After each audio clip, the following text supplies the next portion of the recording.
डीसीएमच्या ऑफिसमध्ये सगळ्यांनी सहीचं पत्र दिलेलं आहे त्यावेळेस साहेबांना की बाबा आपल्याला भाजपवर गेलं पाहिजे 2022 मध्ये शिंदेचं सरकार व्हायच्या आधी, शिंदे साहेबांचं सरकार व्हायच्या आधी. आणि त्यावेळेस नंतर ते पत्र वाचल्यानंतर साहेबांनी सांगितलं प्रफुल्ल पटेल, जयंत पाटील, अजित पवार तिघांनी जाऊन त्यांच्याशी चर्चा करावी अमित भाईंशी आणि निर्णय पुढचा घेऊन टाकावा असं त्यांनी मुवाद 2022 जून मध्ये तुम्ही म्हणताय निर्णय घेतलेला की शरद पवार म्हणाले तुम्ही जाऊन अमित शहाशी बोला.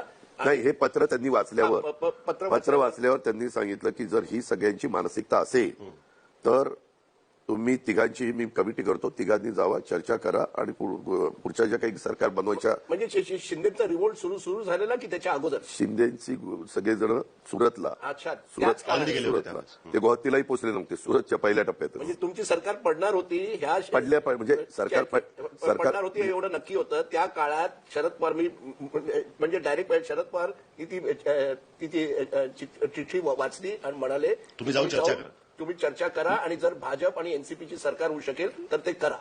हे डीसीएमचं जे ऑफिस आहे आता देवेंद्र फडणवीस त्यांच्या कॉन्फरन्स हॉलमध्ये आम्ही सगळे बसलो, सगळ्यांनी सह्या केल्या, सर्वांनी, एनसीपीच्या सगळ्या आमदारांनी, सगळे मंत्र्यांनी, सगळे राजेश टोपे सर्व आले आणि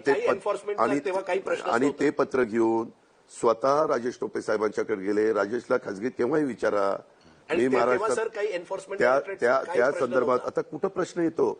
सगळ्यांचं म्हणणं होतं आपापल्या भागामध्ये विकासाची कामं करण्याच्या करता सरकारमध्ये आपण असलं जास्त उपयुक्त ठरेल आणि जर शिवसेनेबरोबर आपण जाऊ शकतो तर शिवसेना आणि भाजप हे मित्रपक्ष 25 वर्षापेक्षा जास्त काळ त्यांची मैत्री होती, मग हे चालू शकतात तर ते का चालू शकत नाही असं म्हणून तो निर्णय झाला. दादा ह्याच्यावरती आम्ही पवार साहेबांना विचारलं की हे 14 मध्ये पण तेच झालं, त्यांनी बाहेरनं पाठिंबा दिला. 19 मध्ये तर तुम्ही बोललाच आहात की खूप 19 मध्ये नाही, 14च्या नंतर 2017ला पण चाललं. त्यावेळेस मी त्याच्यात नव्हतो, त्यावेळेस प्रांताध्यक्ष सुनील तटकरे होते. सुनील तटकरे आणि साहेब दिल्लीला गेले, तिथं दिल्लीमध्ये चर्चा झाली. चर्चा होत असताना दिल्लीने सांगितलं की आमचा हा मित्रपक्ष आहे शिवसेना, आम्ही शिवसेनेला सोडू शकत नाही, शिवसेना आम्ही तुम्ही तिघांनी. त्यावेळेस साहेबांनी सांगितलं आपण तिघं सरकार बनवू शकत नाही, तुम्ही शिवसेनेला बाहेर काढा. तुम्ही शिवसेनेला बाहेर काढलं तर मी भाजप आणि राष्ट्रवादीचं सरकार करीन. ते सरकार करत असताना यांनी सांगितलं अमित भाईंनी आता आम्ही त्यांना बाहेर काढू शकत नाही, आम्ही त्यांचा विश्वासघात केल्यासारखं होईल. उद्याच्याला त्यांना आवडलं नाही हे तिघांचं सरकार आणि ते बाहेर पडले तर गोष्ट वेगळी. परंतु बऱ्याचशा ठिकाणी वाजपेयींच्या काळात अनेक पक्षांनी एकत्र येऊन एनडीएचं सरकार केलेलं आहे, युपीएने अनेकांनी एकत्र येऊन सरकार केलेली आहे. तशा इतरही राज्यामध्ये असं ज्यांची एकमेक मदत घेऊन सरकार बनवलेली आहे तसं आपण तिघं म्हणू.